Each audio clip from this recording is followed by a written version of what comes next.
The following podcast contains true stories of sex, kink, gender, or body image. Thanks for being a consenting adult, because here we go. All of my life, I've never fit, but I won't complain and I won't quit. I am enormous, get used to it. Everyone tells me I'm too much. Maybe it's just you're not enough for me. Can't you see? I'm the kind of woman I'm supposed to be. Hey, my vagina is 8 miles wide. Absolutely everyone can come inside. If you're ever frightened, just run and hide. My vagina is 8 miles wide.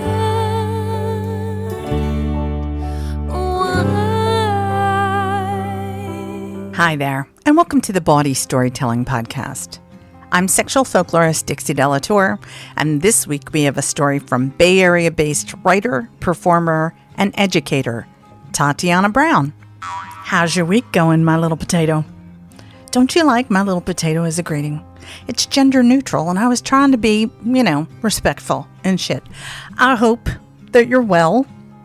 I wish you could tell me how you are, but I wanted to tell you what I'm working on right now, because I have this thing. I don't know, it's probably a mental illness. I'm not sure. You know, the things that I add to shows that are really bad ideas that I do anyway, I get giddy when I do them. Like games like Sniff Test, where you put your dirty underwear in a Ziploc bag and other people can huff them and let you know if they like your scent. Bad idea, right? But I get so excited when I come up with these ideas. Right now, it's not the same thing at all, but I am working on a birthday gift for my best friend, and I'm broke. So it's like, how can I be, how can I find something that's frugal but thoughtful? I'm not going to tell you what it is, because for all I know, she's listening to this podcast episode, and her birthday's next week. So I'm not going to say what it is, but I will say gifts to me are one of the ultimate love languages. I have people who crochet things and bring them to me at the show, and I'm like, you crocheted me a butt plug? Really? I had somebody I didn't know very well come to my birthday party back in May, and they had made me the most creative, clever, tiny little Jack-in-the-Box. If you know about my fetish for a covered head, Jack-in-the-Box is like the ultimate, and I kind of like feet. So she put these giant, clay-formed feet on this doll. It's tiny and just blew my mind that anybody put that much thought into a gift for me. And I like to do that same thing for people. It's rare when I look at somebody and go, I know exactly what to get you. But when I figure it out, I'm happy. It makes me so happy to give you something that's going to make you go, are you fucking kidding me? And I think this gift is going to make little P go, are you fucking kidding me? It's requiring a lot of labor, and I'm not crafty. So that slows me down. Crafty people are much better at being frugal than I am. But I think it's going to work. If I can get it finished and get it in the mail on time, because P lives on the entire other side of the country, I will be so happy with myself. I've got the birthday card. I've got the rest of this stuff. But this gift, getting it in the mail, finishing it in time, it just kind of makes you bubble up with excitement. The love you feel for the person that the gift is for just kind of stews in your system for hours or days or weeks. I've been working on this thing for a couple weeks.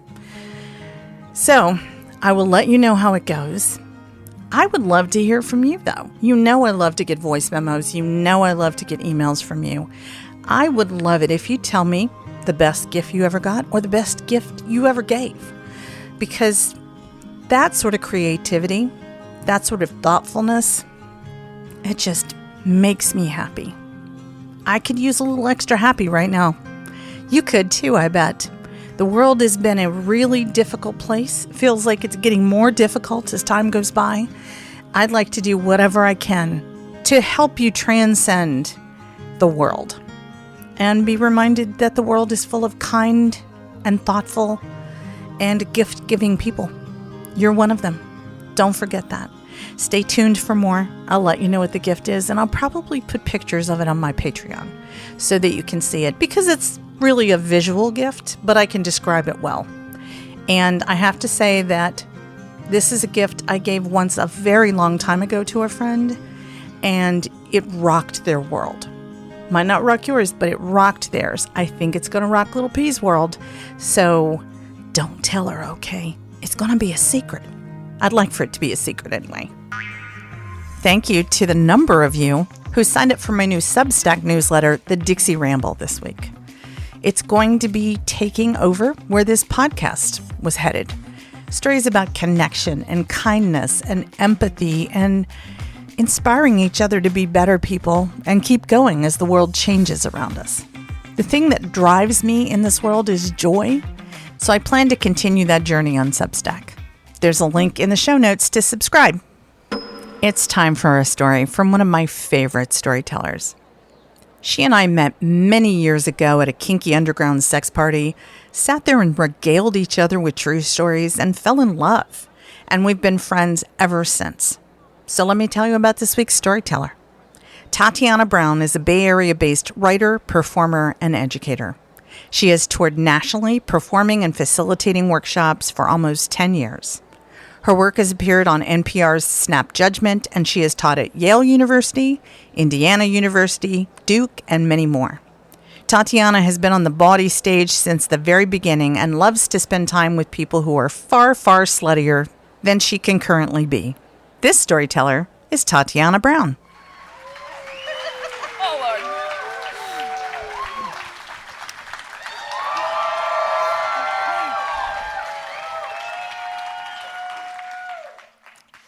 Don't worry, y'all. You can keep your boners, I promise. For me, this year started with just like a complete clown car full of like travesty, like all of the work that I'd been doing disappeared, and like 2 breakups. Thank you, being poly. What bullshit is this? One of those breakups where you're like, no, like I'm gonna have to learn like a new language where every verb is conjugated with like, but I am without her as like part of it. Like I was just like destroyed. Like, what is sex? You know what I'm saying? Like, does anybody else, have you ever had that kind of like, I am so sad that who cares? We're going to get better, I promise. That's not where we're staying. I had like a real like, I don't know, maybe I just like, I'm going to turn 30 and now I just don't want to have sex. That might be what it is. No, in case you were wondering. So once it had been established for me that like that was not the case, I decided to do what most Bay Area locals would do and fix my sex drive problems by going to a play party. So I went to this particular kind of play party up in the Oakland Hills in a very fancy house, and it's the kind of orgy where you have like a communication workshop before it starts. You know what I'm saying? Like some people here know. That was a knowing laugh where you're like, oh yes, and now we are going to talk about rejection and intimacy, and we're all going to do exercises together and practice. Which was actually perfect and totally the thing that I needed, because I was doing the like, oh God, I don't know kind of feeling.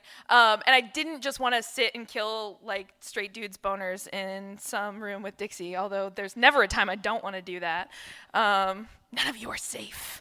But I get to this party, and we get through the communication connection workshop where they're like, non-verbally make eye contact and like figure out how to see the sacred in another person. We do that whole thing. And I sound really sarcastic about it, but I fucking love that shit for real. Like all of us who are here, like we both need to be like, no, that's stupid. And also like, actually my inner child needs to be held right now. And it's much better, thank you. So like, it's that kind of party, right? Like big, like fancy potluck banquet spread, gorgeous pool, hot people, and they just want to talk about their feelings for the first 20 or 40 minutes, and that's fantastic. So I run into a really beautiful, like long hair cascading down her back, bubbly, excellent laughing, sort of like just like great laugh, brilliant smile woman. And we're like talking, and we both decide that what we want to do is get pie and then go sit out on the patio at this at the pool of this house and watch a bunch of people fuck. Seems like a good choice, right? And we're doing like the witty banter thing, and she's just like so fun to be around. We're eating pie, and we're like, look at that couple. They've been just like touching each other and breathing for like 20 minutes. What's that about? Like, oh, look at that. Like, that's really beautiful. And in the middle of this whole process, like, this amazing, gorgeous woman says to me that she's never hooked up with anybody who wasn't a dude, and if anybody was going to get her to do something at this party, they would have to be really smooth. And I'm like, I am twice out. Like, that's cool. Definitely not smooth. But I'm like, you know what? I'm really enjoying myself chatting with this person. And then this amazing woman who is genuinely a human that I want to be when I grow up walks by in like knee-high platform go-go boots. And she like squats to pick something up and doesn't break her ankles. And we're both like, she's a bad bitch. We want to be her. And I'm like, true story, this one time I saw that woman get the most amazing blowjob wearing a strap-on while fully clothed with her arms like behind her head from this like completely naked sub dude who was just going to town on her. And I was like, life goals. That's who I want to be. And the straight girl that I'm with, straight girl says, yeah, there hasn't been that much strap-on sex around here. I could totally go for some of that. And I'm like, go for some of that? And she's like, well, watching, you know? And I'm like, oh. And then I remember what it is that I know how to do. And it's sort of like a baby deer, like learning how to walk kind of a thing. And I'm like, well, if you want to watch something like that happen, we're in the perfect place for that. And she's like, what do you mean? And I'm like, well, everybody here is all about like naming their desires and then helping each other find them. And this is the fucking truth. Like, the reason I really love those spaces, it's not just because like my inner child needs to be held. It's because those kinds of community spaces are spaces where you can make ridiculous and unexpected shit happen just by being like, well, what if we? And then usually if you say it with enough enthusiasm and excitement, people get out of, like, this is going to sound weird, but there's kind of like a lazy orgy feeling that happens, right? Where you're like, I mean, I'm just having orgasms. This is fine. Like, you're cute. Do we need anything more than this? We can go get some grapes. I don't know. And I usually walk into those spaces and think like, yeah, but what if we made a human pyramid, guys? And so the straight girl says to me, I would like to see some strap-on sex. And I'm like, well, if we just ask enough people, we can make that happen. And suddenly, I mean, she's just this like stunningly beautiful human being. And her face, just like, she's beaming. She's like, what do you, really? I can just ask people to fuck in front of me so I can watch and they'll do it? And I'm like, yeah, totally. You want to do that? And I'm like, and she's like, I do. And I'm like, all right, let's go. So I drag her to the go-go boots woman who is who I want to be when I grow up. And I'm like, so we are looking to instigate some strap-on sex. Do you think you can help? And we have this like really funny logistical conversation. Well, you know, it's 5 p.m. and I kind of need to hit my second wind. So I'm going to stay here on this beach chair for a little bit. And then maybe I'll get in the hot tub. We're doing that whole thing. And in the middle of that, someone jokingly says the term strap-on Olympics. And I feel something electric in the air come together.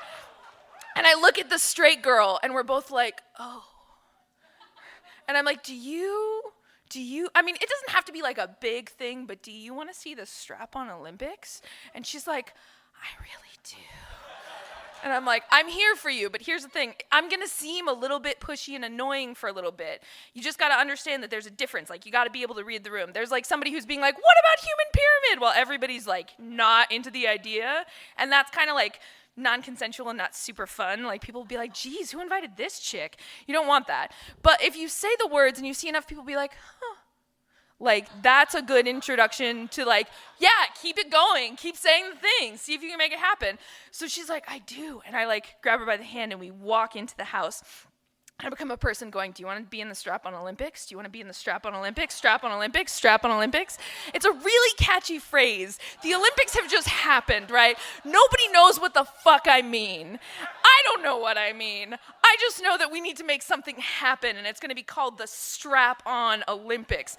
And so as we're talking about this, I watch people become a little bit afraid. Like, I would watch that. I wouldn't do it. And I'm like, yeah, I know, me either, trust me, what the fuck? What is the strap-on Olympics? And then I watch a lot of people like have ideas. I walk up to this very short, deeply competitive, very funny, but deeply competitive genderqueer person who I say, do you want to be in the strap-on Olympics? And they just perk up and they're like, how many heats is it going to be? And I'm like, yo, you need to slow your roll. Like, heats? And they're like, I don't fucking care, but I am here for you. Let me go make some announcements. I'm gonna get us competitors. And I'm like, okay, good. So we're in the middle of this fantastic mansion full of people who are interested in communicating and making sure that they like talk about their boundaries before they fuck each other senseless. And this person who like total Napoleon complex, I'm just gonna be honest about that. So they like go running into the house and they're like, I'm gonna win the strap-on Olympics. So like we've gone from the word strap-on Olympics to victory. Like that's just where we are.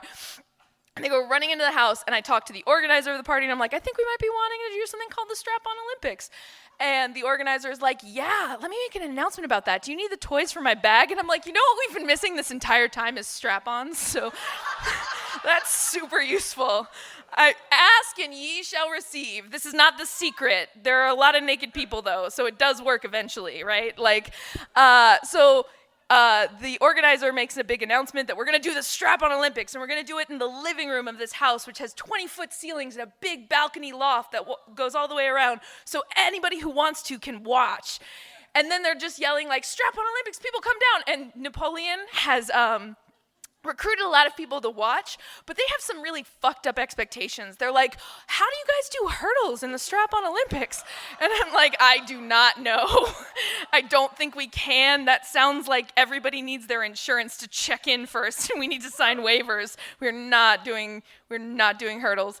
So all this yelling happens, and all of a sudden I have about 15 people in front of me, and like, I'm gonna put it like, I don't know, 70 or 80 people. Like, there are people out by the pool, but like, a bunch of people in the house waiting for the strap-on Olympics to start. And there's like a crowd of 15 people staring at me, being like, what do we do? And I'm like, oh, fuck. Well, now would be a good time to have an idea about what comes next, right? So over the course of this, we've talked about a bunch of different events, and I'm like, I go into this place so Dixie can tell you this, as a show organizer, there's something that happens where you think about how long it is that people can give a fuck about whatever it is that's happening in front of them. I'm coming dangerously close to the edge of this, so let's get into the sex, yeah? We get started by me looking at the crowd and being like, okay, we're gonna do 2 events, you guys, and I'm making it up in my head, like right then. I'm like, first is blowjobs. It's audience choice. Who wants to wear the strap-ons? We have 3. And like all of this stuff like sort of camp counselors itself into existence. And I have the woman who I want to be when I grow up wearing one strap-on. I have Napoleon wearing another. And then I have a complete newbie who's never had strap-on sex before in their life. And they're going to lose their strap-on sex virginity in front of like 80 people in the middle of a fancy house in Oakland. And they're all just like, now tell us what to do. And I'm like, okay, 2 events. The first one will be blowjobs. The second one will be floor exercises. Floor exercises is not like gymnastics, but it sounds like it is. And it means I'm gonna give you an amount of time and you have to do as many positions as you possibly can in that time, and the person who does the most positions wins. Does everyone understand the rules? And they're like, we think so. And I just want to be clear, like, it at this point doesn't matter if everyone understands the rules. We are on the brink of something that no one has ever done before. We are about to cause world peace through strap-on sex. Because that's what the Olympics are fucking about, right, you guys? That's where we are. So I yell all of this to the assembled orgy crowd, which really is also, like, it's a combination of people who are like, what's going to happen here? And people who happen to be fucking in the general proximity of the strap-on Olympics. But they gloriously and generously give us their attention. And we start the blowjobs, and Napoleon is like, just wants to win. Is like, are you all watching this? Are you seeing this? And they have 3 people giving them a blowjob at the same time, and they're just pointing and yelling. And I'm like, I hear you, I get it, you want to win, but here's the thing, there's a newbie with us. Right? And so like I'm standing in the middle of this living room, sort of like pacing and like yelling, hosting the Strap-On Olympics, which is really just sort of like a living thing that no one person can really define or control, right? Like I really just am like on for the ride. So I'm like being like, hey audience, like are you seeing that shit?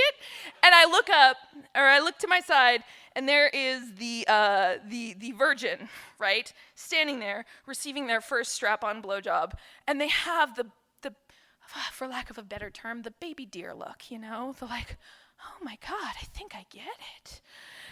And they're just looking at me like, and I'm like, I know, right? So we announce, like, by the way, this is this person's first ever strap-on sex. And the audience goes wild. And they win that event because it's audience choice. And the next event, Napoleon just goes nuts. And we have this weird moment where I'm like, I announce to everybody, we get 4 minutes. That's how long this event is going to last, because you don't really have that much time to keep an audience's attention. Even when you actually have the people fucking right around you, it's really hard to keep people focused, especially when they could be fucking each other. So I'm like, 4 minutes, as many positions as you can possibly do. The team that does the most wins. And then I realize that I'm about to have 3 teams of people fuck each other without any foreplay whatsoever, which seems a little rude, right? Like, that just seems inconsiderate. So I'm like, okay, audience, what I need you to do is, can y'all start a slow clap? And can y'all start a slow clap? That's good enough. Keep it going. And I'm saying to them, all right, by the time you're done with your slow clap, we're going to start this event. So you might want to slow it down a little bit so that people have the opportunity to like get warmed up. But as soon as we end up in tumultuous applause, the event will have started, time will have started, and that's when we'll be at floor exercises. Can you all cheer like real quick? Like that. Yeah, like that. So they meant that. And they're off. 3 people in strap-ons fucking the shit out of anybody they can get their hands on. And it starts really focused, right? Like, the virgin is being like, okay, well now, and how do I, and maybe you can flip, and they're having like really good communication and stuff like that. And Napoleon is in the middle of this like completely industrious, machine-like, unbelievable, like if you were to tell me that Napoleon had like charted out what was going to go next and what was the most efficient way to move their body, I would have believed you. And the woman who I want to be when I grow up is like sort of pretending to give a shit. but she's very like, I'm wearing a strap-on and with some hot people. Do you mind? You know? And so me and the straight girl who I've done all of this for, essentially, she's co-hosting with me, which means we're like walking around this group of people and being like, ta-da, look at this thing that's happening. 5 positions, everybody, and like kind of high-fiving each other, and she keeps looking at me like, oh my God, this is happening. And I'm like, I know. And then I'm like, I could have fucked somebody else in this time. But you're really cute and this is weird, so even trade.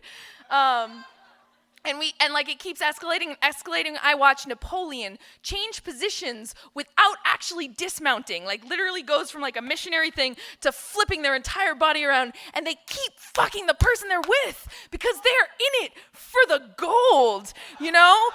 And I'm just watching their positions climb. The rookie, their partner is like, you know, I'm actually kind of chafing, and they're having like a very tender conversation. There's face touching and eye contact, and it's lovely.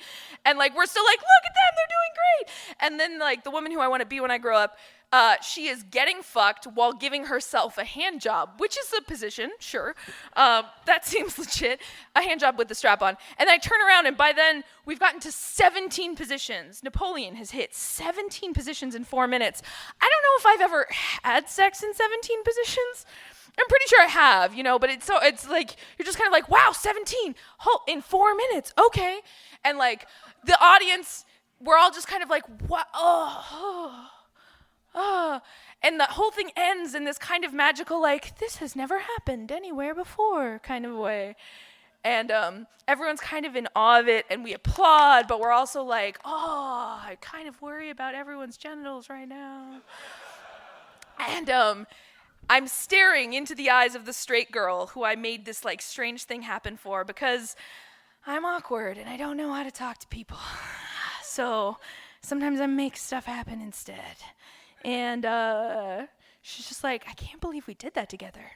And I'm like, yeah, me either. Good job. Thanks, everybody. Ooh, nice.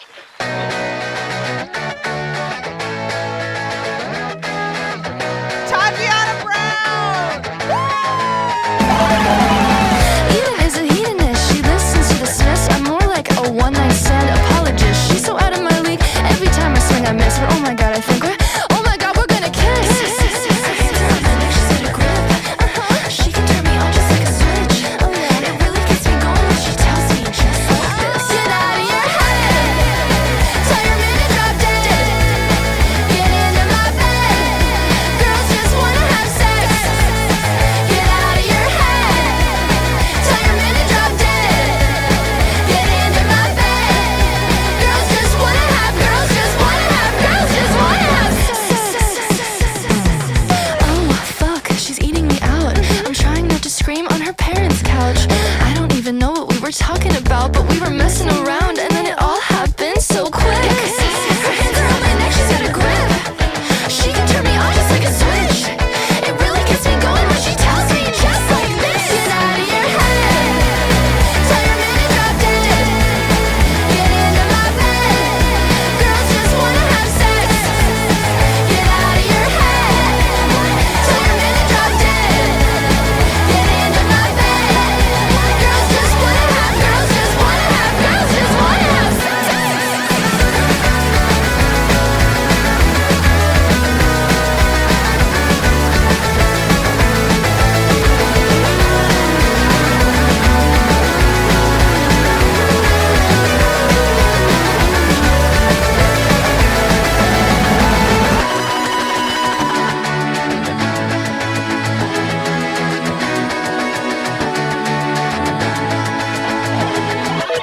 Ooh, nice.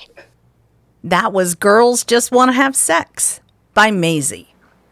I've got some great news. Bawdy Storytelling has finally locked down a venue, and we're coming to Chicago. I've been getting mail since 2019 saying, when you coming back to Chicago, we love you here. And it's happening soon. I'll have a ticket link and an actual date for you next week. I'm also returning to Portland and Philadelphia. And I'm working on dates in Seattle, Austin, and Boston right now. Where do you want to see this show? Where are you in the world? That information helps me so much because, that's why we do this. To be in person with each other, and that's the only way I can really change your life. So send me an email, bawdystorytelling@gmail.com. Tell me where you are, and let's make it happen. If you love this podcast and you listen, then I need your help. I'm at a crossroads. I cannot financially go out of pocket for this thing anymore. I can't. And believe me, it's not just my time. I have a very talented audio editor. I have other people who help me with different aspects of this podcast to get it out into the world. I'm just the talent. I'm the voice. Everybody else needs to be paid. And I'd like to be paid too. But right now I'd be totally happy to not be paying for the privilege of doing all the work to produce a podcast. As I've said, I'm trying to decide by the 300th episode, and this one is 297. If you care about the podcast, I need you to step up now. I know you think maybe I'll decide next year, but it might not be here next year. I want to say thank you to Luna and Blair and Tina and Vanessa, who made the decision to support the Bawdy Storytelling podcast this week. Thank you to all of you, and I hope it inspires the rest of you, to you, the person listening right now, to help us keep this thing going. Thanks in advance for your support. Whenever you take the time to write a review for this podcast, you kick us up in the algorithm, you make my day, and you let other people know that this podcast is worth their time. I put so much time into recording this podcast, and I've been doing it for like 8 years. It would mean a lot if you could write a review wherever you do that. Here's one that I got this week. 5 stars. Such humanity. I love this podcast so much. It showcases the human experience so well and in such a distinct way. I can't tell you how many times my heartstrings are pulled listening to this show. Sexual experiences are human experiences. It's a huge way we connect right to ourselves and others. I love how wholesome these stories end up being in the midst of supposed depravity. I love the playfulness I hear. It's hard to put into words, but thanks everyone for making me feel so normal and for making it all about love.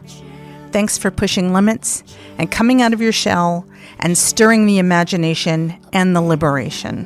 What a beautiful tapestry of moments. Wasn't that a good review? I hope that inspires you to write one of your own. Thanks in advance for considering it. And while I'm thanking people, why don't I thank the team that make this podcast possible? Thank you to David Grossoff, Donal Mooney, Mosa Maxwell Smith, and podcast producer Roman Den Houdeker. I'm sexual folklorist Dixie Delatour. This has been episode 297 of the Bawdy Storytelling Podcast. Thanks for listening.